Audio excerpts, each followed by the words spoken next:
Tarzan? Alam mo ba? Mi kanina, mi kanina, mi kanina, mi kanina, mi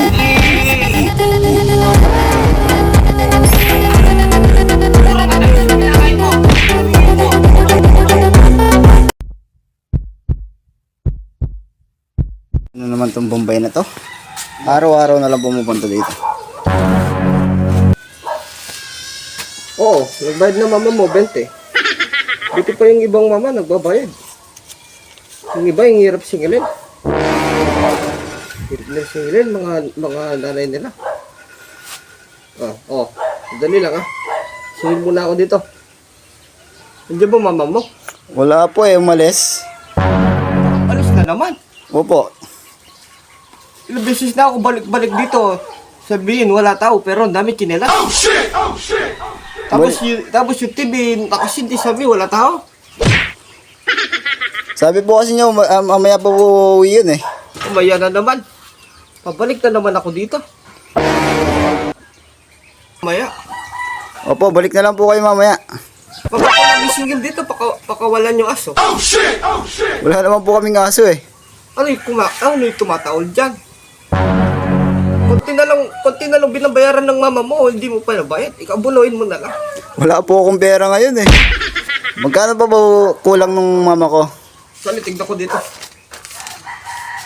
Itong kulang niya. 3,700 na lang ang kulang niya. Ba't ang laki pa po? Kinuha niya yung sakin sa kaldero. Pero may kasama na ulam yan tsaka kanin. Eh. Pag siya sa lubong ko sa daan, ganun siya, ganun. Tago siya. Pero siya utang sa akin, ganun nahimik ako.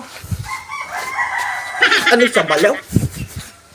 Sabi mo sa mama mo, 20 na lang araw-araw, hindi pa niya magbayad. Sabihin mo sa mama mo, 20 na lang araw-araw, hindi niya pa maiwan sa'yo. Wala po siyang iniwan na pambayad eh. Gusto ba ikaw utang na lang sa akin? Ikaw na lang utang sa akin. Meron ako dala items dito. O kung gusto mo kunin. Ano naman yan, boss? Balik ako kunin.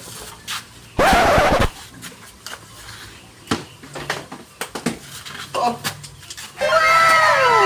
Ano yung boss? Mother ba yan? Ikaw na lang hanap. Hanap lalagyan ito. Wala naman takip eh. Ikaw na lang hanap. Ito mura lang. Grabe naman yan, boss. Anong gagawin ko dyan? 30 na lang araw nito. Kunin mo na. Ayaw mo kunin nito. Ayaw, boss. Walang takip eh. Anong gagawin ko dyan? 30 na lang isang araw. Huwag na, boss. Ayaw mo? Tabo ko to. Sige nga, boss. Tabo ko yun. Tabo ko talaga. Balik ka lang dito Sige, boss.